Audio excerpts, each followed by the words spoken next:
Yes, a very good morning from me as well. Today, we are presenting Hypoport's Quarter 1 figures, and we'll provide you with some details on the background, how these figures came about, and of course, we'll also take a look ahead at what we expect for the rest of the year. So, the structure is as usual.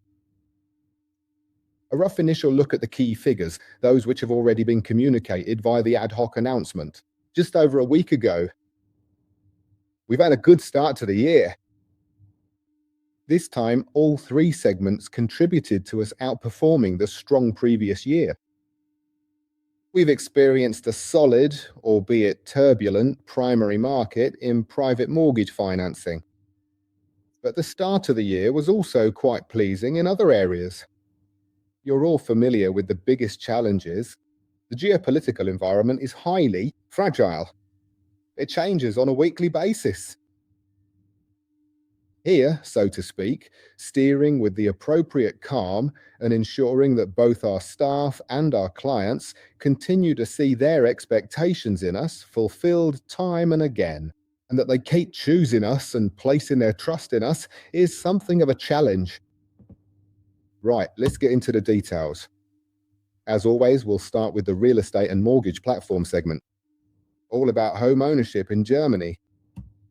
In the first quarter, the general conditions were as follows. They were okay, I would say.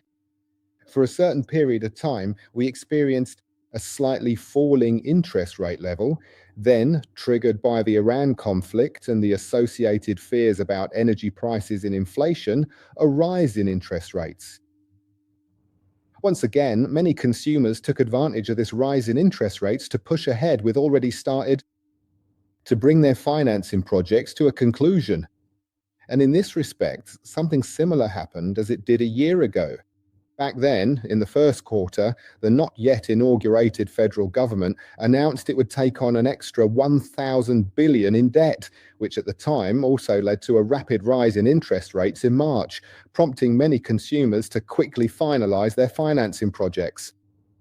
Accordingly, after a strong first quarter in 2025 from an interest rate perspective, there was now also a strong first quarter in 2026. What has changed? The supply of properties for sale has increased slightly compared to the previous year. We are currently at what one could call a historically high level, even though for a market where buying and selling transactions should take place regularly, the current supply is actually rather normal. But we also know times when there was practically nothing available to buy. And therefore, from a buyer's perspective, it is currently quite a robust market environment in which one can act thoughtfully. This is also reflected in the fact that property prices have been moving more or less sideways, including again in the first quarter. There have been slight tendencies upwards, especially towards the end when many acted quickly. But fundamentally, we are seeing more of a sideways trend in property prices. This too enables people to engage thoroughly and knowledgeably with the decision to purchase their own home, and to time it cleverly as well. And the development of interest rates fits in with this again. When it comes to the costs of new builds, we are seeing a slight easing in the first quarter. That's interesting. This too is leading to an increase in new build activity, both in the case of detached houses and among developers who are building blocks of flats for owner occupation. And yet, we are still at a very low level. And the prices, you can see this here in the long-term comparison, yes, at times they have been at a very high level. Yes, and all of this is being fueled, I would say, wouldn't you? The housing market as a whole is still in a period of transition. We have a historically low supply of rental flats, and that is due to increasing additional regulation at both federal and state level is further restricting things, so that for every middle class family in Germany, the only chance to live as they wish lies in home ownership. And in this respect, we continue to see shifts in the market here as well, away from the rental market and towards the home ownership market. An attractive environment for our core business models in home ownership. So, how have the individual market participants performed during this period? So, first of all, in general, we assume that the overall market was slightly down compared to quarter one 2025. According to the Bundesbank, we had 62 billion this year, including contract adjustments. That is on the same level as the previous year, if you compare the Bundesbank figures with last year. But as always, there are some anomalies in there. And in this respect, we would assume that the overall market is perhaps around minus 5% compared to the previous year, in terms of the reality of what we are addressing here as the owner-occupied housing market. Within this market, brokers have once again gained a slight increase in market share. They simply perform well when interest rates fluctuate. They simply perform well when things need to move quickly for people. And in this respect, March was certainly also a month in which brokers once again benefited disproportionately. Those who continue to perform strongly in this market are the regional banks. The Volks- and Raiffeisenbanken have caught up with the savings banks, or even slightly overtaken them if you look at it nationwide. But the savings banks are also growing. Those who are continuing to lose market share are the private banks. In particular, the large private banks see the business of private mortgage financing in Germany as challenging. From the perspective of margins and equity allocation, we are therefore still observing a gradual withdrawal there. This means that due to our high market share among brokers, as well as our growing market shares among the cooperative banks and the savings banks, we have been able to outperform the market overall and, with our transaction volume, are operating exactly at the previous year's level. So if we take another quick look at the dynamics, and at the individual groups, both the savings banks and the cooperative banks have each seen a small increase. This time, the savings banks are a bit quicker, as we are currently in the rollout process of we're in integration with Finance Informatic, which has made access significantly easier. And after that, we have put a lot of work into the IT projects now. We're also seeing the corresponding migration movement. With the cooperative banks, there is steady growth. As I said, the market will have shrunk slightly compared to last year. And in this respect, the trend remains intact for now, that structures in the primary banks are being transferred to us. In both groups of institutions, there have been absolutely no departures to report. We are only seeing a net gain in sales presence, and that's why we're confident that we're expanding our market share. Our own franchise system, Drive, Klein, has also seen a small increase compared to the strong previous year. I said, especially now, this is an indication for us that the overall market was probably somewhat in decline. Because the franchise system, the franchisees adopt Klein are excellent, locally positioned. The Doctor Klein brand is excellent, positioned online. And in this symbiosis, we simply see an optimal development of business here. And we find it hard to imagine that this increase of 1% does not also include significant market share gains again in the first quarter. The platform overall is moving sideways. As I have already said, the private banks have eased off a bit.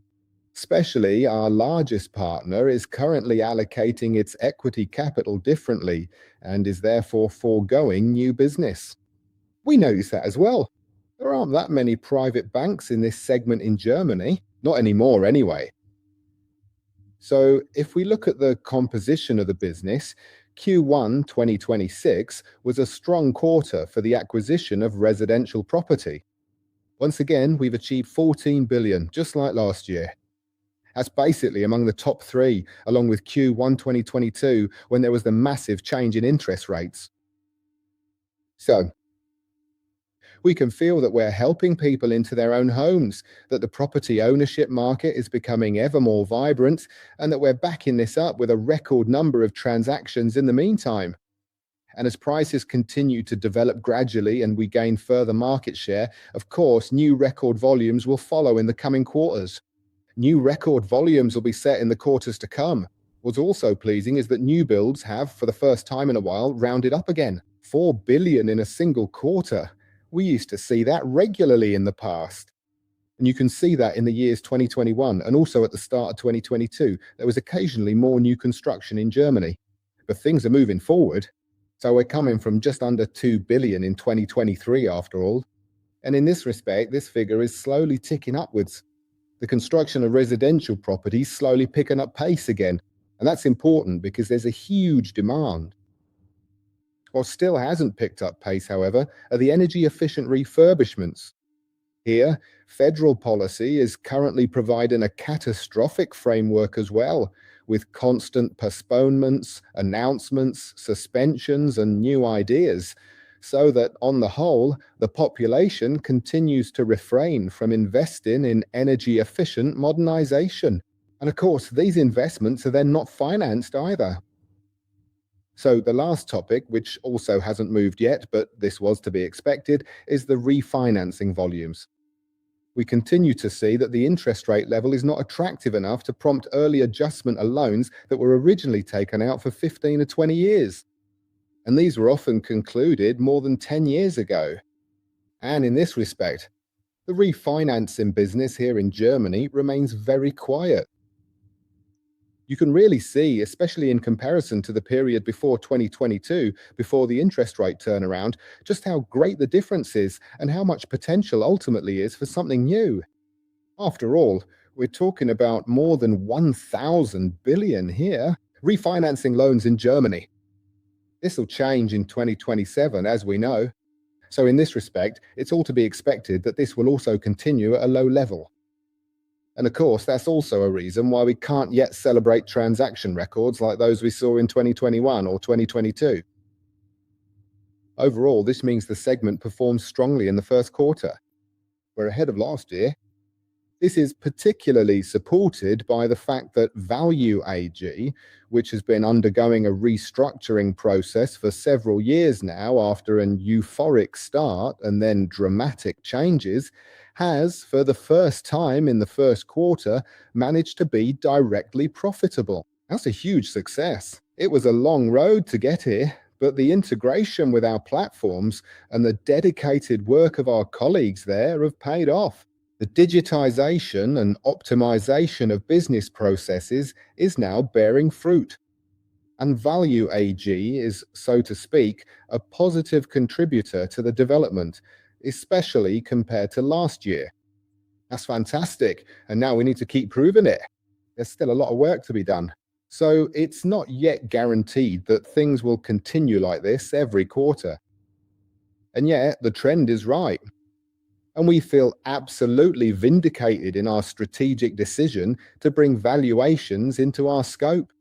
And by integrating the financing process and valuations, we offer an unbeatable proposition on the market when it comes to financing property efficiently, quickly, reliably, and in the best interests of our clients. And that's a message that's increasingly being received and gaining ground in the market. Beyond that, outperformance was really very strong in the first quarter of last year. And in this respect, we continue to assume that over the course of the year, we will surpass last year's results, as things weakened considerably from the second quarter onwards. In this context, we're also managing here to further increase the already quite robust EBIT margin, particularly thanks to the contribution of Value AG and its continued performance. So that brings us to the second segment, the financing platform. This segment too was able to contribute to the pleasing performance at the start of the year. That's very pleasing. This is largely due to our success in the housing industry. Our platform strategy in the housing industry is that we have networked our digital services via a central ERP system. And by making this available to the housing industry as an open system in a spirit of partnership, it is increasingly well received, attracting more and more housing companies and is creating a sense of new beginnings in the housing industry market when it comes to digitalizing the sector. That's a huge story, also for Hypoport. And that's really pleasing. Ultimately, it's also great for the people in Germany who live in social housing, because here we can continue to increase cost efficiency and provide security, and ensure that housing in Germany remains affordable, as the saying goes. All of this in the first quarter. Great successes on the financing brokerage side. Despite a really weak market environment, we were able to broker 37% more financings for social housing. And that's despite the typically necessary political, state level, and federal political initiatives. We were also able to continue increasing the volume of the rental deposit accounts managed by us. There's also some very exciting news still from quarter two. So in April, that the Aerial Bank, which is the central financing and payment service provider in the housing industry and has been closely connected for a long time, together with the main competitor on the side of our ERP system, Arian AG, has now decided to cooperate closely with Webcast and us as well, which means that housing companies wishing to switch to our platform no longer have to change their payment service provider, but can continue to stay with Ariel Bank. And the payment transactions will also be migrated. That's excellent. This is a clear signal for the future of the industry and for what we're achieving here with Woviport.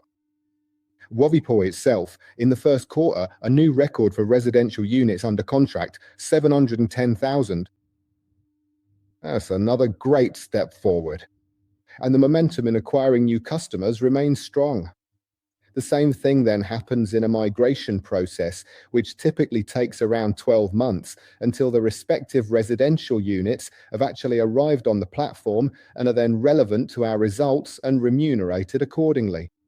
We are also continuing to make good progress in this area in project management and onboarding, and we are able to increase the number of partners being migrated at the same time. And thus, we can continue to increase the number of residential units we are migrating, thereby maintaining the momentum here. The second subsegment within the financing platform is the financing of German SMEs.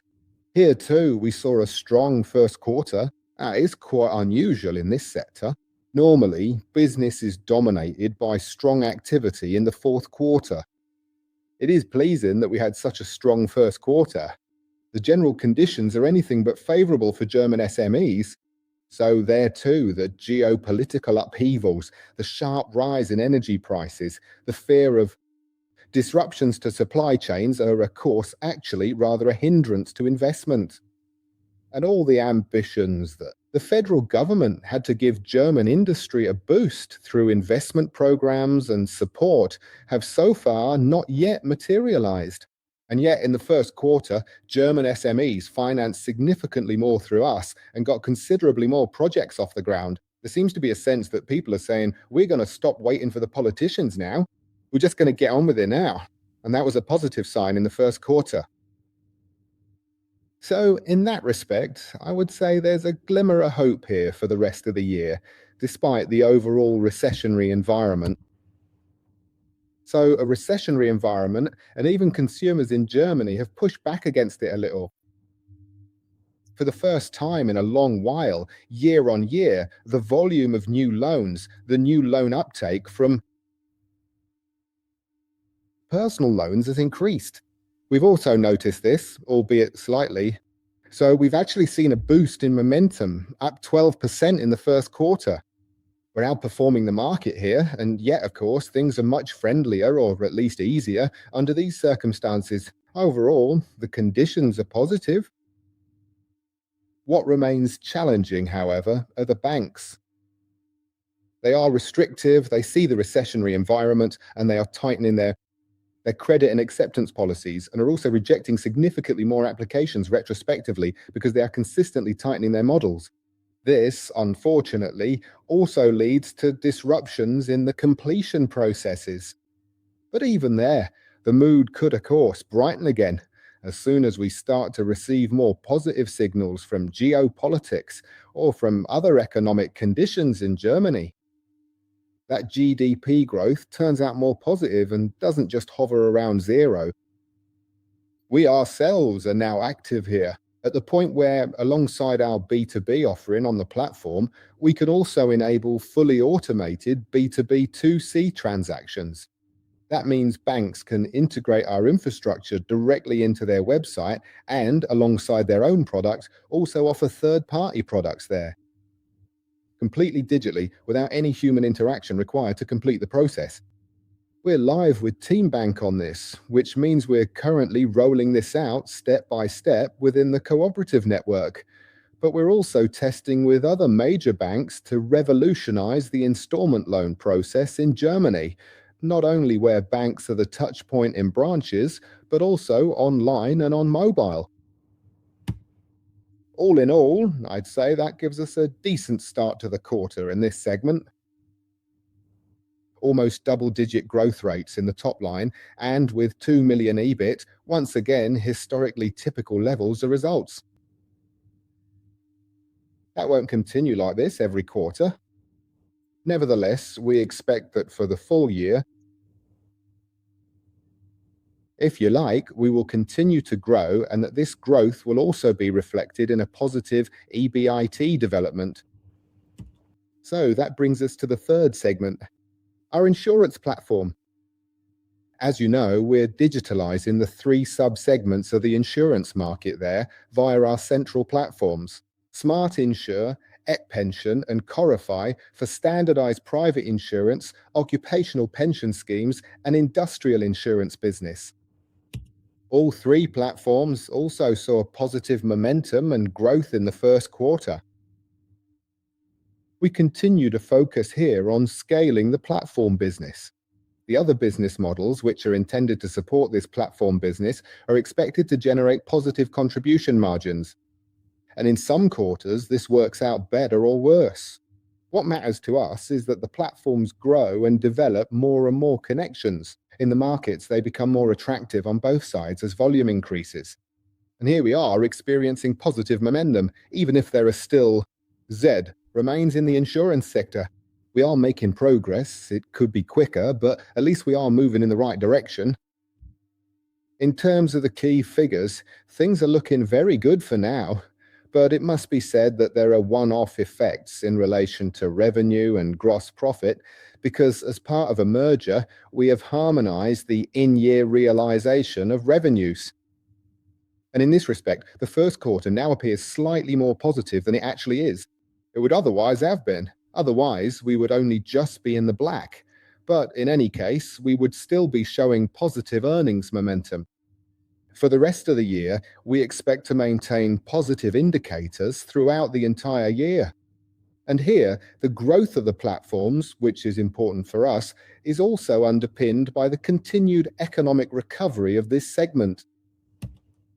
So that brings us to the overall figures for Hypoport. A strong start to the year. We are seeing clear growth despite, I'll say, the geopolitical and local conditions. We have significantly increased our EBIT. We're now at 12 million euros EBT. You know, we are on the hunt for records. And if you look, the record year 2021 had 48 million euros EBIT. Then, with the strong first quarter, we are, so to speak, perfectly positioned, on track. We'll also experience a certain seasonality again this year. Quarter 2 and Quarter 3 will be below this quarter. And the final quarter will decide whether we manage, so to speak, to seal the deal and make 2026 a new record year for Popo. So it remains exciting at the EBIT level, at the gross profit level. We have also made a strong start there. After the record year of 2025, there is no doubt that 2026 will be another record year. And in this respect, we are continuing our growth across the board, and as mentioned, in the first quarter, this was driven by all 3 segments. It should always be noted that these key figures still include significant investments in our platforms. In all 3 segments, we're investing heavily in the further development of our platform. Then in the meantime, and this has been the case for almost 10 years now, AI plays a central role. We are building and implementing functions in all platforms with the help of AI that did not exist in the traditional software world before. For example, in the world of Webcast, documents are also automated. They are read out automatically and entries are posted to accounts automatically, assigned accordingly. So everywhere that AI can deliver significant benefits, we are making use of it. Compared to traditional development methods, we're already using it and rolling out new features every quarter. Additionally, the revolution in the field of LLMs, if I may call it that, is enabling us to significantly improve our productivity in the software development process to become faster and more qualitative. In other words, more reliable. We are able to roll out with fewer errors in the rollout processes, and in this way, significantly increase the speed of the further development of our platform. Exactly. We do all this based on a treasure trove of data, which we are unlocking in very incremental steps. Every quarter, we manage to unlock a little bit more.